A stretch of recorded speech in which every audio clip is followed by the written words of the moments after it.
This week, how Obsidian Security lets security firms monitor Zoom usage. Guardicore Infection Monkey now maps its actions to the MITRE ATT&CK framework. Trustwave Security Colony delivers resources, playbooks, and expertise to bolster security posture. Netskope security controls and protection now available for Microsoft Teams, why you need both SIEM and SOAR in your cybersecurity solutions, and more. In the second segment, Gerald Bichelt, Chief Information Security Officer of LogMeIn, discusses security challenges when working remotely and enabling a remote workforce. In our final segment, Wim Reams, the CEO and Principal Consultant at Wire Security, will talk about how to build an enterprise security team, including how to find the right people. So stay tuned for all that and more on this episode of Enterprise Security Weekly. This is Security Weekly, for security professionals, by security professionals. Broadcasting live from G-Unit Studios in Rhode Island, it's the show where we talk security vendors and aren't afraid to name names. It's Enterprise Security Weekly. The Viavi Solutions Observer Platform provides SecOps teams a powerful combination of comprehensive data for threat hunting and incident response that includes wire data analytics and enriched flow records. Using pure, unaltered packet and net flow, Observer presents views across the entire IT infrastructure with threat alert features including scope, impact, and advanced traffic profiling. Teams can use automated workflows to dive into high-fidelity network evidence and more quickly resolve issues, minimizing impact on customers, users, and business operations. Learn more about the Viavi Network Security Solution and download free resources at securityweekly.com/Viavi. That's V-I-A-V-I. You want to get the right things done for your security program. Sounds simple, but what are the right things for you? What does done mean? And how are you going to get there? Rapid7 realizes more than anyone how hard this can be. While Rapid7's Insight platform offers you industry-leading vulnerability management and detection and response solutions, their focus is on understanding where you are so that they can help you get where you're going. Visit securityweekly.com/Rapid7 to get started. Welcome to episode 181 of Enterprise Security Weekly for April 29th, 2020. I'm your host, Paul Asadorian, joined by Mr. Matt Alderman. Welcome, Matt. Good morning. A long time no see. Yeah, right? We did a webcast this morning. I feel more warmed up when I do a webcast before the show. I'm not like stumbling over the teleprompter. Well, it's kind of funny. I should warm up before every episode. Exactly. Well, we also have to be prepared also when you go back to back like that. Yes, absolutely. Yeah, you need to do stuff beforehand, for sure. Join the Security Weekly mailing list. Visit securityweekly.com/subscribe. Click the Join the List button, and we will start rolling out very soon new stuff, including a public Discord channel in the next week or so. So make sure you subscribe to our mailing list to be one of the first folks that are invited to that. We're also looking for high-quality guest suggestions for this show. You can submit your guest suggestions by visiting securityweekly.com/guest, and we will review them on a regular basis. Get those folks here on the show. And now, the Enterprise Security News. Matt, where'd you want to start? Well, I added a story to your initial story. Broke last night. Rapid7 bought DivvyCloud for $145 million. So I wanted to make sure we cover that quickly because I think this is a really good move for Rapid7.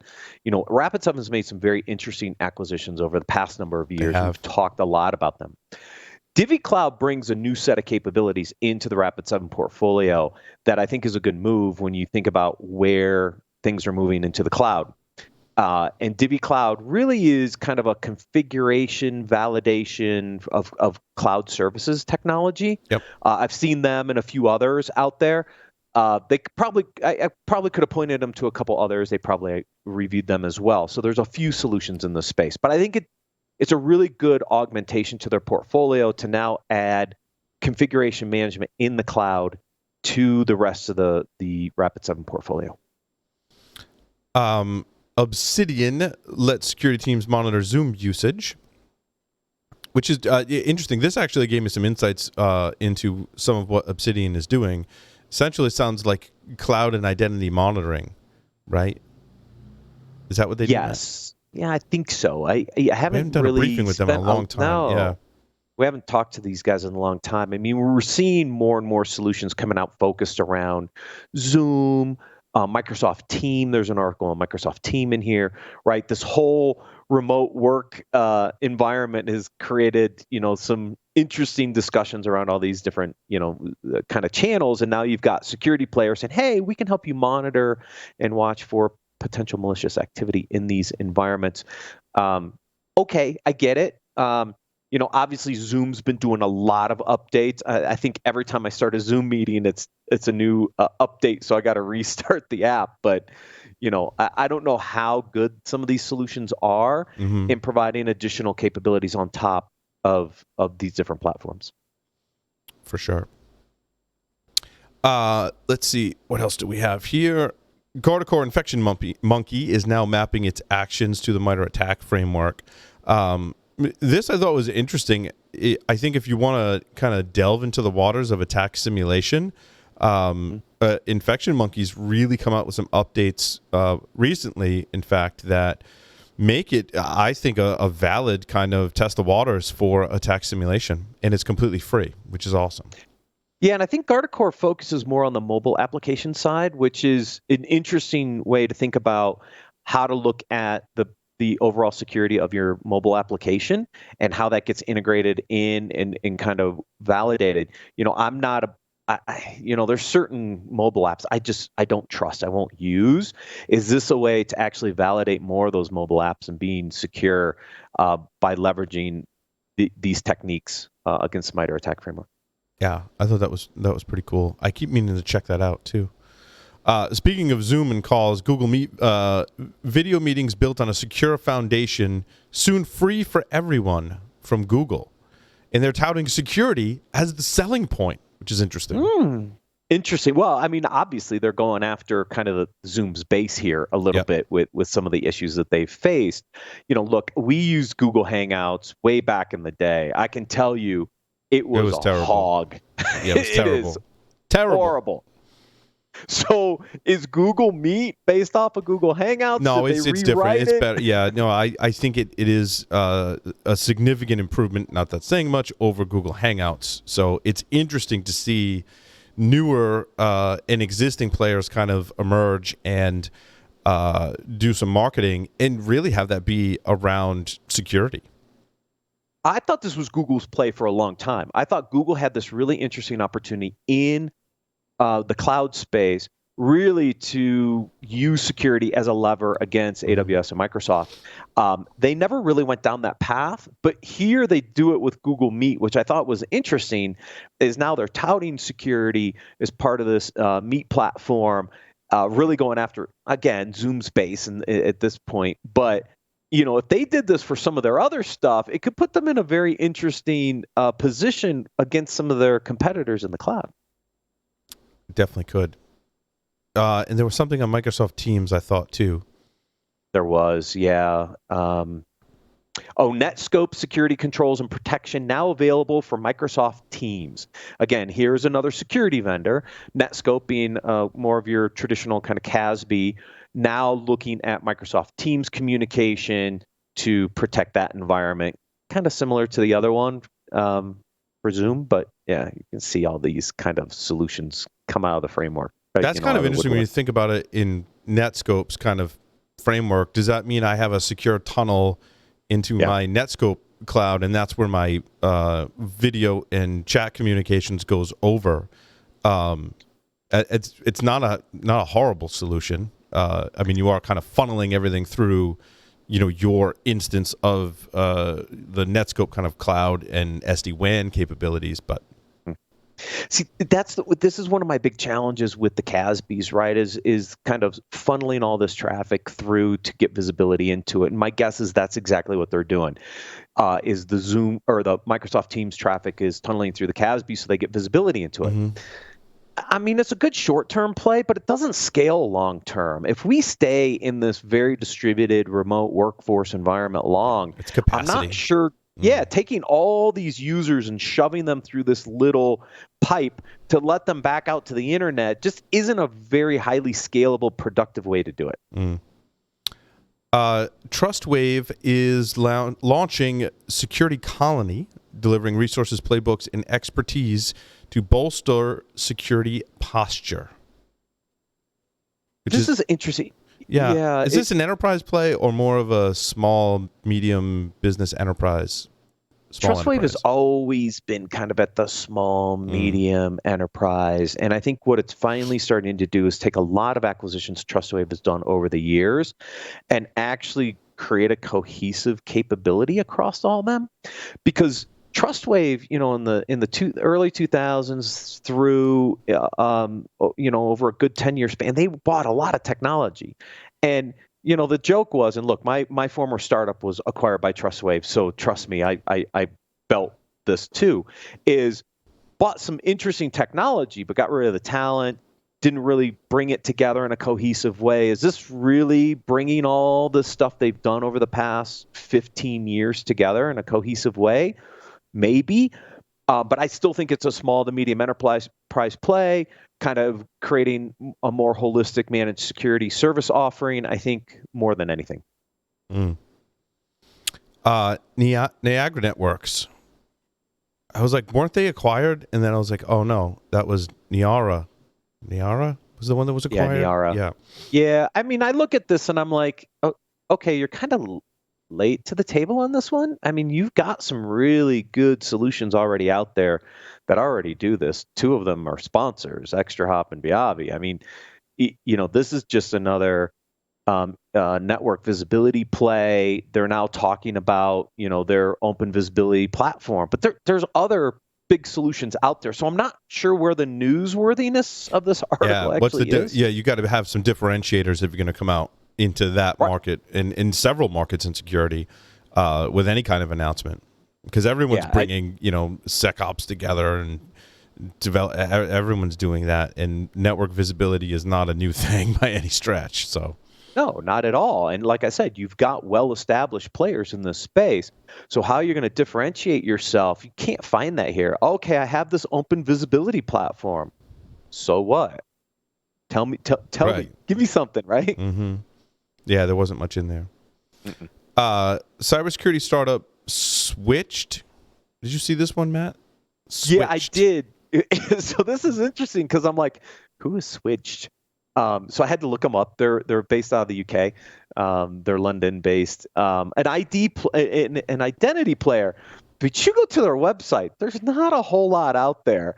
I just got to read this because this is, folks, this is what you don't do. Okay. So the website is one big scrolling page. The authentication technology that everyone wanted, but had not yet been possible. Okay. But I don't. What is that? What are you doing that wasn't possible before? Yeah. Right. I'm not quite sure. And then it says benefits, which switch everyone wins, the service provider and customer. Okay. Okay. No, I'm not there yet. Business application, payments, authentication, and IoT. So I don't get it.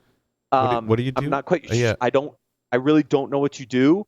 But you're gonna create some capabilities to help at-home workers with being locked up. But how? Anyways, I couldn't piece it all together, Paul. Gotcha. Interesting. That's too bad. And because they could have some really awesome technology, and they're not good at communicating it. I love the ID space. I think there's a lot of innovation coming in the identity space, and I think there's a lot of great startups out there. But again, we just talked about this. What problem are you solving? How do you solve it in a unique or differentiated way? Where's the value? And when I go to your website and it's a one big scroller and I can't understand that, I'm lost, right? And I'm not quite sure what you do. I thought this was kind of scary. This next article that leads in with almost half of security professionals being redeployed during the pandemic.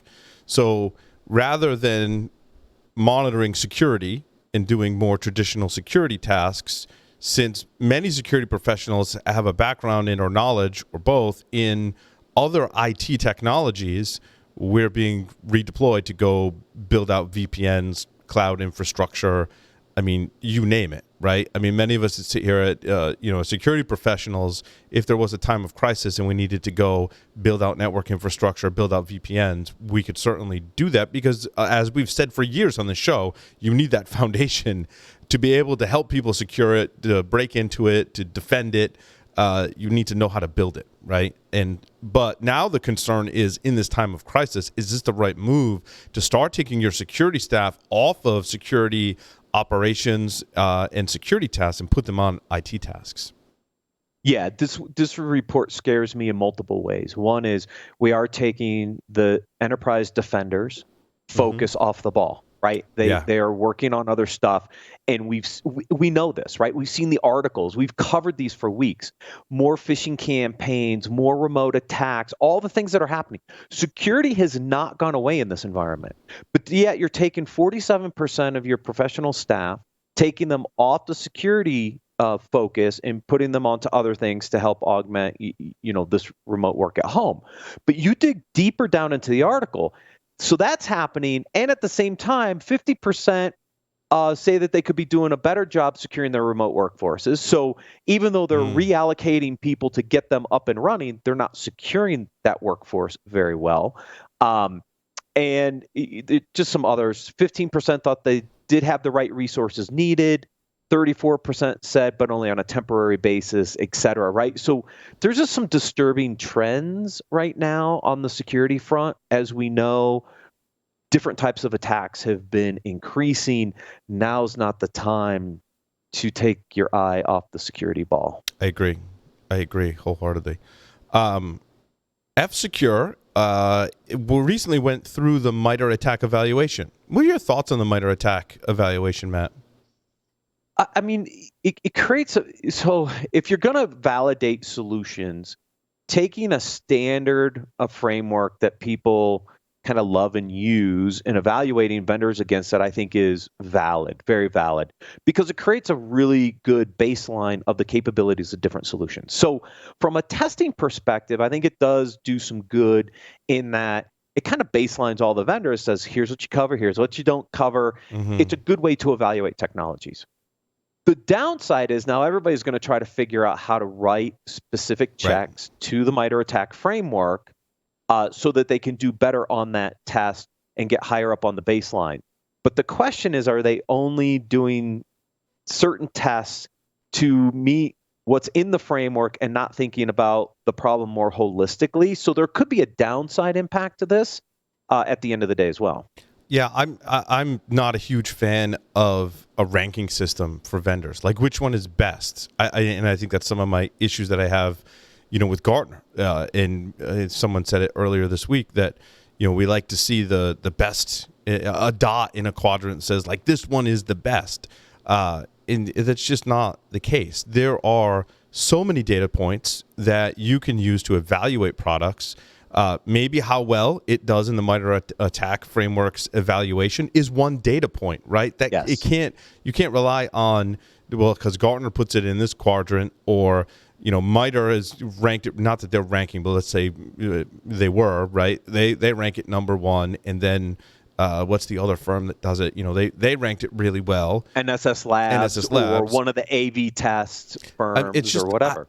This is more about matchmaking than it is about a ranking system. Like, who is the best spouse for you, right? Like, let's go through a ranking system. It doesn't work. You have to match on multiple data points, and those are going to be unique for every organization at any given time at different security maturity levels, rather, right? So, I think that we need to coach people on how to evaluate. I think that the labs need to do a good job of measuring things that give people information to make a decision, not make the decision for them, I guess is what I'm saying. Yeah. And so when we were at Tenable, we used to do this. We used to come up with a matrix of critical capabilities. And we would look across multiple domains of those capabilities. Deployment is a key factor. Right? Maybe the usability, and usability is super hard to measure, super hard, and could change at any time. Let's say they just, a security vendor went out and got a UX team and put a focus on that. That could change in a couple of months' time. Right. Well, we were talking about container security on the webcast earlier today, right? There's different deployment models. Yes. Is it a privileged container? Yep. Is it kernel? Is it sidecar? Is it whatever? Those have different risks and issues associated with them. It's not just their coverage against a specific attack, and you also have to look at these other pieces. So you're right, Paul, this is one piece. It does create a level baseline, though, a little bit across the MITRE ATT&CK framework, but there has to be other things that you assess as part of whether you're going to use a technology, buy it, adopt it, et cetera. When I look at F-Secure, okay, it's an endpoint solution. They've got some services, some managed services, probably an MDR. This is one piece of, I think, a bunch of different service offerings that they kind of also pull together with some products to provide a solution. But then you look at their website, it's like for home, for work, for business. It's almost like the old semantic model. I'm going to sell to everybody here. And so I can't, when I look at them, I'm like, okay, but I don't see these guys playing necessarily that much in the enterprise space. I could be wrong.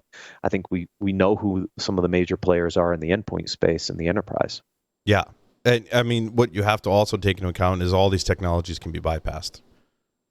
I mean, let's just put that out. And maybe there's different levels, but there's a lot of other variables. There's variables on both sides, right? Sophistication of the attackers, the configuration of your environment, the configuration of how you've tuned and configured your endpoint security tools, right? So all that has to be taken into account. Yeah. It's very hard to differentiate in this space, unfortunately. It is. This one's interesting. Fortinet makes all online security courses available, which it just makes me, and I'm not sure if this is product specific for them or if there are general, it looks like, I mean, you do get some general training, right? If you're going to learn about firewalls in NAC, you're going to have to know some basic networking, and likely some of that is included in the training. And I mean, great for Fortinet customers, right? Great maybe if you're a consultant and you need to, come up to speed on Fortinet's technology. I don't know, specific to Fortinet, Matt, I don't know what you thought of their decision basically to make all training freely available. Yeah, we used to have this conversation back in the Tenable days, right? About our training and whether you pay for it or I think having that training available for free only helps people understand your products better, to deploy them and continue to stay loyal to them. And this was a conversation we had years ago when we were at Tenable about do you charge for training or not? So I like the concept because look, if you're teaching people how to do SD-WANs and secure public cloud and secure access via remote stuff, and you're teaching it on the Fortinet platform, they're comfortable with it, means they're going to use it again. So it sounds like you used to have to pay for this training. Now you get it for free. Now I understand why in this environment you might want to give it away for free to get more people, resources that they can use while they're working at home and or whatever they're doing. The question will be, does this stuff stay free after we go back to some level of normalcy or not? Because then you're like, well, why switch and then switch back? I just like the concept of you can get my training, you can learn on my gear, because I think that creates stickiness. Yeah, I agree. I also think, if you're an enterprise defender, the even just looking at that one role in information security, the number of options that you have to get free training today, or even cheap training, right? Like a monthly subscription. IT Pro has been a sponsor, and there's lots of other similar. I use Pluralsight. There's a million options out there, and that's the problem. There's so many options for free training. Where do you go, and how do you develop a strategy about what you want to constantly learn? Yeah, a lot of that has to do with kind of where you are in your career and where you want to go, and then kind of identify what is my training path to get me to that next step. I mean, that's a lot of personal discussion and kind of mapping out for an individual, but there are a ton of resources out there. Right. And I think vendors who make their training available for free only encourages people to try out some of those products, learn about those products. They maybe become favorites that are then used as that person continues to transition in their career, and they may take you into places that, weren't a Fortinet customer in this particular case, and next thing you know, they become one. Never know.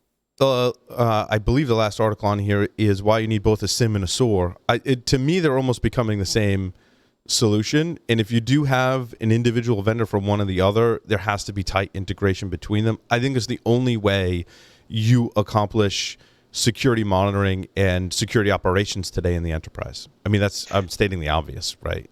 Yeah, well, I think this article is stating the obvious. Mm-hmm. I mean, we've seen the consolidation of the SOAR vendors being acquired by the SIEM vendors, and or the SIEM vendors creating their own SOAR capabilities. Yep. I mean, this has been going on for a couple of years. So this is stating the obvious, right? Now, you've got Splunk and Phantom, you've got Logarithm and their capabilities on SOAR. You still have some independent SOAR players left, right?